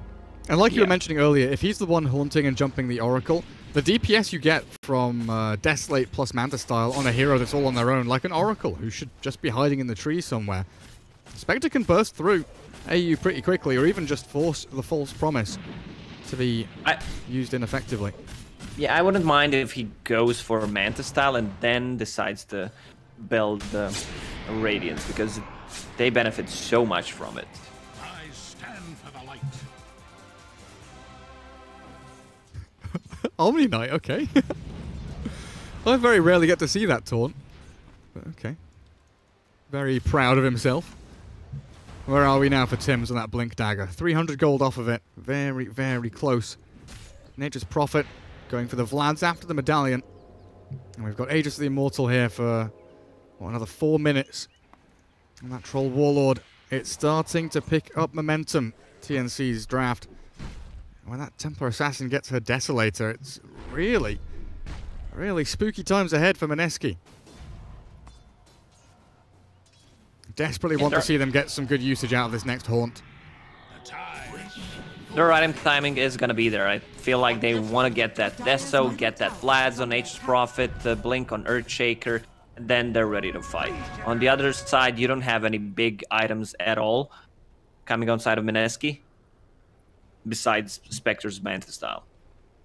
And Nyx has a good amount of money saved up. I don't know what I want from him, though. Like, a Yule Scepter would be good. We've seen a lot of Yules on Nyx be very handy. Blink Dagger might just be what he aims towards, but saving up another 800 gold can be very risky in these kinds of scenarios where you're being pushed in and pressured so heavily, knowing that your opponent's item timings are coming quickly. Furion baiting out a TP. I think they're going to jump. Spectre goes for the Haunt. They've found the Templar Assassin as we go slide by slide. PowerPoint Dota. Armel falls. It also defends the Omni Knight down bottom, interestingly enough, because it scouted Tim's with the Haunt, so he couldn't blink Echo onto the creep wave. So 2 birds with 1 stone. Kill the TA, save the Omni Knight, and now Mineski in a position to actually pivot into aggression. They can play forward for once. TNC is on the clock with this kind of a lineup. It will fall off eventually. I said 15-minute mark. Maybe I'll twist those numbers a bit. 45. KP. Gabby not committing. Not going for the chase. KP with that Heavenly Grace just walks it off. And Moon has been sitting in this triple camp jungle area for a solid 5-6 minutes, farming away through these stacks. Aetherlens and Veil done. Pugna looking reasonably strong. They can't decide who's gonna farm it. Is it me? Is it you? It's both of us. Now it's Cuckoo. He'll come in for the final creep.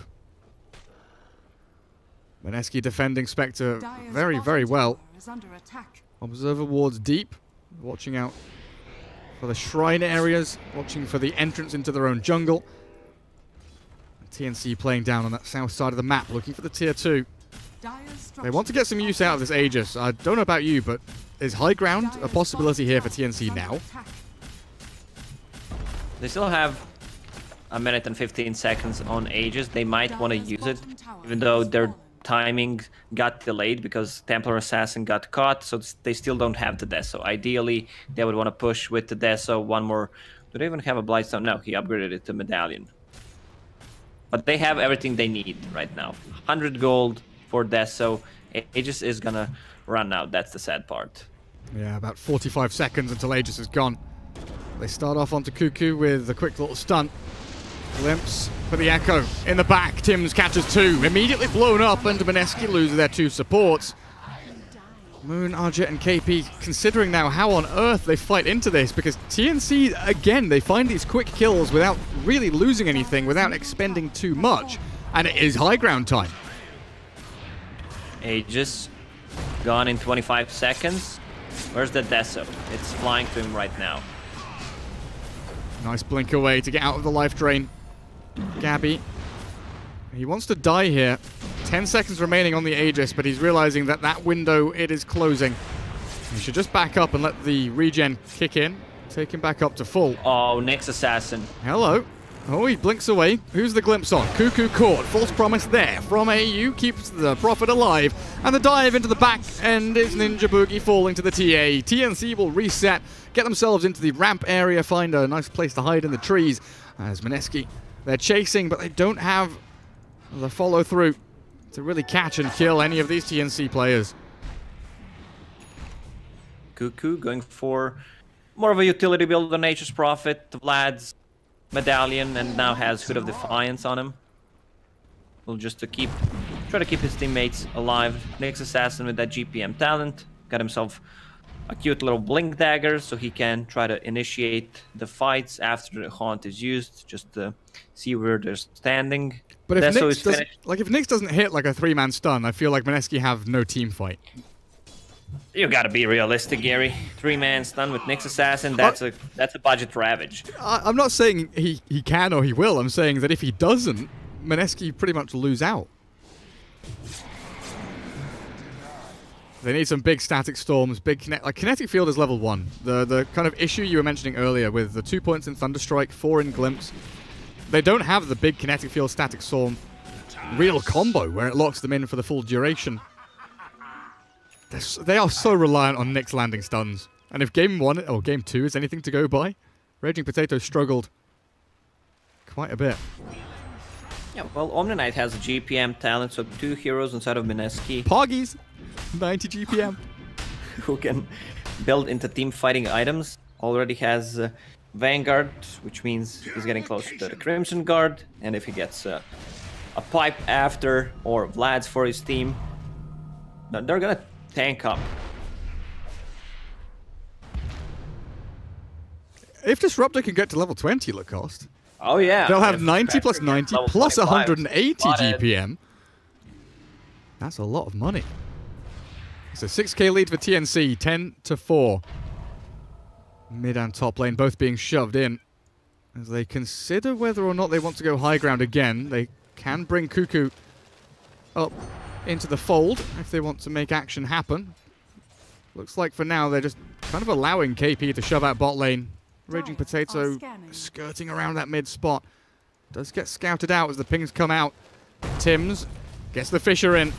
Raging Potato falls so bloody quickly. Dead for 40 seconds, and this is the opportunity now that TNC have been really executing well as these pickoffs into pushes. I think they just want to get the tier 3 tower. It's on 500 HP. They do not want to risk anything since Troll nor Templar Assassin have a BKB. Kinetic field lasting all of a couple of seconds. Nature's Prophet throws his ulti out, try and shove out the bottom wave, push in top. Something that Mineski do have to address is this top lane coming in. Spectre will wander herself up. Yeah, the thing about Nature's Prophet is you always outpush the lanes. Every single time your ulti is up, you just use it on the creep wave. Lanes are in a good spot. And then you have all the info in the world, which means that Mineski can't just backstab you unless they use a smoke. Only listen to that if you're pushing, though. You can't use your ulti all the time off cooldown. That's naughty. Radiant are scanning. Sometimes you want to use it for kills. It's hard to kill steal with Nature's Prophet ulti. Oh, it's very... Yeah, you've got to be super skillful. You've got to know exactly what you're doing. And Cuckoo, full pipe done now. All of these items really flowing in. The BKB from TA, that's what I was looking for. He's going to come out now. As Troll, still a good 2,000 or so away from his own BKB. Has a bit of farming to go, but it's all going to be, yeah, they're drawing the lines as I'm talking about it. It's all going to be about this next Roshan. We know that it's 1.5 minutes to go. Tim's is drawing the line all around this dire jungle. And they know that they need to push out the top wave, maybe get an additional ward down here, or somewhere on this ramp just to cover the entrances, as they'll very likely play off of this ramp into the Roshan, maybe expecting Mineski to smoke out like this. Mineski, they don't know if Roche spawned or not, since they can't leave the base. Now they pop the smoke. Try to see what's happening, but TNC, they have a vision with the trap inside of the Roche pit. And the BKB from TA, looking for Raging Potato. Decrep and Vendetta has the blink to jump away, but he's been hit by the whirling axes. No reveal. Wait, there is reveal. There's a sentry. There is sentry, yeah. What? Well, I guess they don't want to stick around. They've used I think the they BKB. lost the vision. He was just hiding in a fog of war. So they could not see him, thought that he blinked out. Oh, Raging Potato, you've really got to hit those. You've really got to hit those. They can't really push forward for anything more now. Tier 1 tower still up and about. Spectre going for the horn. The lag is there. I don't know what's happening. Lacoste, Ninja Boogie dropping low, but Raging Potato is the one to first fall as the horn jumps from one hero to the other. We've got some massive hype going on. Mineski, oh, they're doing it. Cuckoo, he's dropping low. They're getting the kill. Moon in the back end. He's going to zap him down. Armel stuck in between 4 heroes. Gabby's sprinting into the fight, but I don't think he can make it. Oh, Mineski have lost everyone. Never mind. What's happening? I did not see anything. I just saw Disruptor and Nyx Assassin dying. And 10 seconds after from Mineski dead again. This opens up the Roche. Deso plus a medallion. This will go down real quickly. They did not lose a single hero once again. Yeah, not a single hero. I gave all of my hope, all of my hype and dreams to Mineski to maybe win a team fight there, as we got stuck.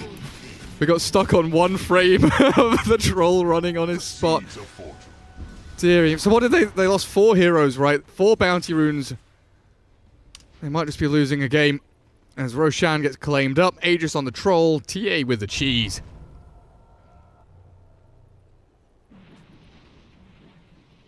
Yeah, TA talent tree got reworked. Meld dispels and level 25 Meld hit bash. It's like the most random thing ever. It's so powerful. It is good. Like, I think it's way better than paralyzing with side blades. What? Oh, with so Pokemon bad. now? So bad. Omni Knight. Kill the catapult. Don't let them come high ground. You know, Mineski still defending their base. Tier 3 is all alive. But it's a difficult situation to be in now. With Troll having Aegis, he can sit pretty freely on the ramp. Take down the tier 3. Another stun missed by Raging Potato. They jump onto KP, drop him incredibly low. It's Arjit. Pop out his Manta-style illusions to try and defend this shove from TNC. But I think it's an inevitable. Lane of Barracks falling. There we go. 2 men hit with the Impale. Finally a decent initiation, but the follow-through just isn't coming. Gabby's BKB goes to work as KP gets healed up by the Pugna. The building's just falling. Glyph is forced, and there never seems to be a moment that Mineski can really capitalize on to go in and make a play. There's another 2-man stun. Haunt does come out. Spectre thinking about going in, but AU and Tim's, the back line here from TNC, fully defending each other as the Templar Assassin does get caught by a stun from somewhere, stuck on the ground. Everything stopped. Dota TV has been stunned by Ice Frog. Come on, Dota TV. Come on. Lag stop, please. Come on. Pretend like you know what's happening, Gary. Yeah. There we go. 3 heroes dead. 3 heroes dead. Buyback on the Spectre's ready, but this is just a foregone conclusion. Ravage from the Nyx Assassin. Oh, it caught 2 heroes. There's no follow-up damage. Still have Cheese and Aegis and what you usually say, shift enter, GG, enter. That's my catchphrase. It is time. It is time. The trouble is, this is be all and end all. This is game 3 in a best of 5. TNC so close to qualifying for ESL One Birmingham 2019. All it's going to take is Gabby's BKB and Aegis to hold them in the game. He's glimpsed back into KP's waiting arms. Life drained down by Moon, but there's the false promise with the Edict on top, and Gabby perfectly fine to turn and fight as Mineski scratching their heads, twiddling their thumbs back in their base, wondering what exactly they've done to deserve such an absolute hammering from TNC. They don't have the ways to deal with mega creeps if they lose their last set of Raxes. I mean, Pugna pushes to one extent. Same goes for Spectre, but it's going to be really hard. And you're playing against Nature's Prophet. I like what Oracle has been doing in this game. Even though Troll is not attacking, he's using Fate's Edict plus Parvifying Flames just to keep him healthy while others are dealing damage to structures. Nice scan from the Dire. If they didn't know where TNC were already, they definitely know now. They want to try and secure this ramp, it looks like, to make the backstab play. But Armel's TA is there, bodyguarding all the way. Aegis for another 50 seconds, and the high ground shove continues.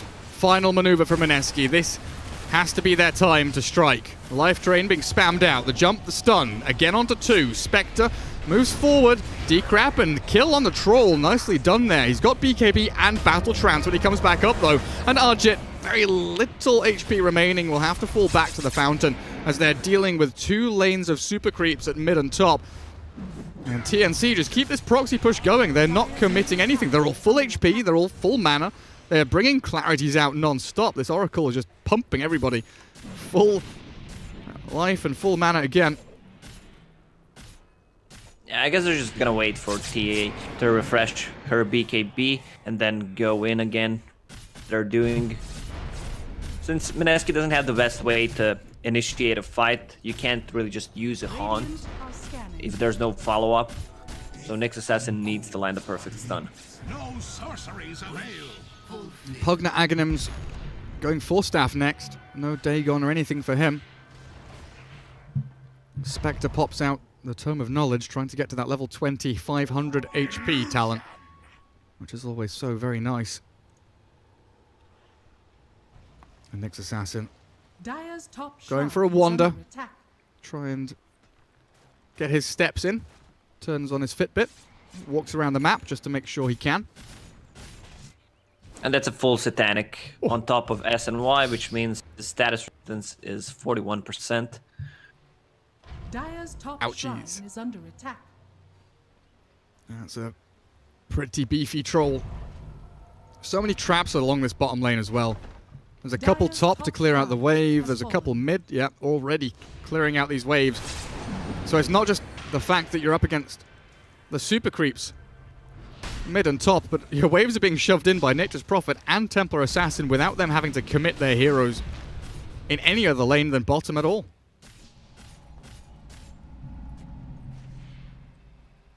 Mineski still have one more chance. Mineski just taunting in their base, stopping animations. Look at Cape. Got nothing better to do. This feels bad, man. I've been in this position for multiple times, and look how many traps they have in that last lane. You want to fight into that? It's the Maginot line of TA traps. It's the western front. It's the eastern front. It's all the fronts. That's a disaster waiting to happen. Nature's Prophet back in the jungle farming. Mineski trying to defend against all three of these lanes. And Tim's is here waiting with that Blink Echo Slam, ready for his moment to shine. The big problem for Mineski, we were talking about their vision game earlier on. Their heroes, you know, the Nyx, the Disruptor, Spectre, they can give them these nice bits of vision, but you need the kind of initiation vision, right? You need that first glimpse of an enemy hero. You need to know where they are in general to begin with, and they have nothing. They have no wards out on the map at all. It's impossible for them. Yeah, they can get out of the base because Nature's Prophet is using his ulti, so all the lanes are pushed out, on top of them having super creeps.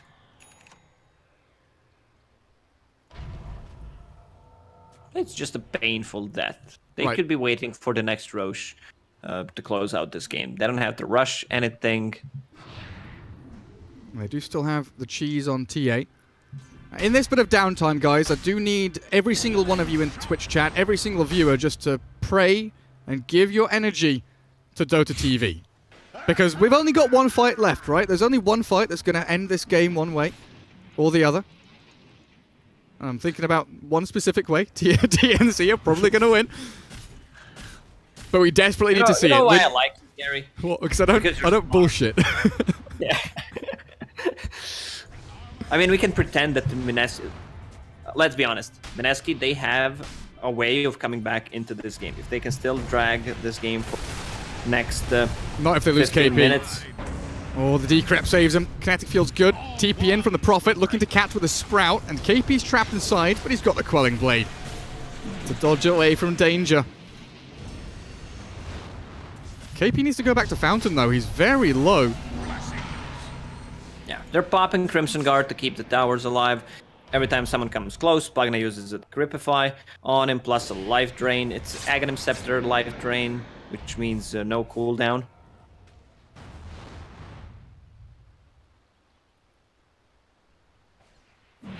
TNC a little timid here, waiting for the high ground push. I think really they're waiting just for Tims to say, let's go, get the jump with that big Blink Echo. But they have the full map under their control. Spectre scrambling to farm wherever she can. It's a refresher. Shard, not sure who's the best carrier there. Jaker sounds good, but he will have a hard time using it twice because of the Spectre Haunt. Maybe it's even better to pop it twice on someone like a Troll who has a BKB, a Satanic, double ulti. Yeah, I would agree with that one.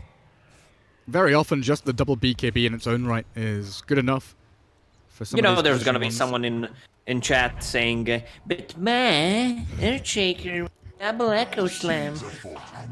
I mean, you echo once, the creep wave dies, and then what? You gotta rely on those heroes to get the bounces going. It's still fine. Depends how they spread in a team fight. I'm not sure how I feel about this observer ward that Nyx has placed. I don't feel like it's gonna do anything. Well, we've got to plant a vision somewhere, right? I have wards. I must use them. Maybe it gives them an opportunity. Oh, can he jump in? Go, go, go, go, go, go, go, go, go! Does he not have buyback? He doesn't have buyback. I guess. I would have jumped in. Let me tell you now. I would have been in there trying to grab and scramble anything I possibly could. He didn't know. He wasn't sure. Spectre getting closer to that level 20. The jump in onto KP. Good Fisher catches too as well. Guardian Angel will buy some time. As the Nyx Assassin. Nice 3-man stun. All of them in a line, but they've lost KP's Omni. Raging Potato held in place by the Fortune's End, and TNC find yet another opening. Now TA should hit one tower and the second tower Deso, so the creeps will deal more damage. BKB from the Troll makes it difficult for Raging Potato to find that jump. And KP already dropping very low as the TA's BKB and the Troll following through will kill off Raging Potato. Nyx is down. Moon being hunted as well. Through to the fountain as Ninja Boogie has very little to do. Maybe now the BKBs are down. He can get a good stack storm and connect field, but he does onto Gabby, trapping in with Arjit, who's turning around to fight. Oh, where have you gone, Spectre? Where have you gone, Spectre? Running away, Spectre. KP back towards the fountain as TNC still have 5 alive, and they pump the damage in towards the throne, ripping it apart, and this is looking like it's over. Game 3. A 3-0 victory in the best of 5 as TNC qualify for ESL One Birmingham 2019. Yeah, I think everyone would agree that TNC looked the best in these qualifiers. You can see some downsides of Tigers. Also, Mineski, they swapped some of the players as well. They look like a decent team, but need to work out on their map movement. I feel like both of these teams that I mentioned, Tigers and Mineski, have a hard time playing from behind. Most of the time, there's no comeback potential. They're just stuck in a base and waiting for the inevitable, just for game to end. On the other side, you have TNC. Their movements from the supports is really good. They are picking heroes for a good laning stage, which means that they can transition into a mid game, and so far they're looking good. Looking pretty damn good indeed. And there we have it, 3-0 TNC through to Birmingham. Hopefully Brexit doesn't stop anything from happening there. We'll get all the teams in, no problem whatsoever. There we go. That's it. Done for us. Very quick and simple ones. Like you're mentioning, TNC looking on the up and up. Mineski, Tigers feel like they need to make a few changes in their draft, in their play. Something needs to change one way or the other. But thank you all for watching. The American qualifiers will kick off their grand final later on tonight. I think China is still going as well over on ESL_join Dota Red, if I'm not mistaken. There should still be a series going on over there. Lacoste, it's been a pleasure as always. Thanks for joining me. Thank you, my boy Gary, and thank you guys for watching. It's always a pleasure casting, some from home, some from the arenas, but when we're at home, we're more chill. We just don't give an F. And thank you once again. Thank you, Gary, and see you guys soon. See you guys. Enjoy the rest of your day. Make sure to tune in to the Chinese and the American qualifiers now and later. And hopefully tune in for ESL One Birmingham coming up in about a month's time. See you then. Think he can't shine through the dark? Stream a Roshan Steel in high resolution? And record a play for the history books? Watch this. Think he can't make a victory go viral? Watch this. Think a support can't be in the spotlight? Watch this. On Intel Core i7, a legend can rewrite his own legacy. Game, record, stream without compromise on Intel Core i7. remember where it started. Your first experiences. The journey you traveled. The journey you love. Remember where it started. And imagine where it will go. Rise on.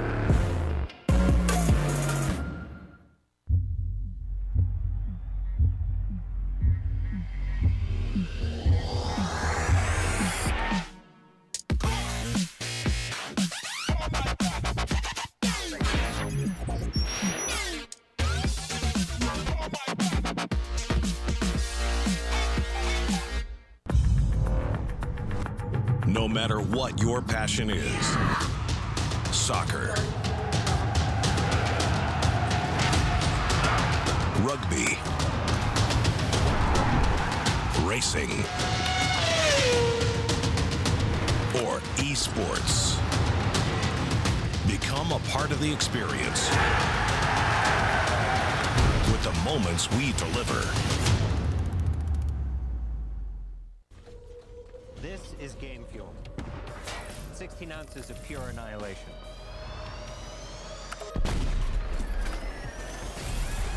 Tastes like berry-flavored wind sauce. New Mountain Dew Amp Game Fuel. Victory in a can.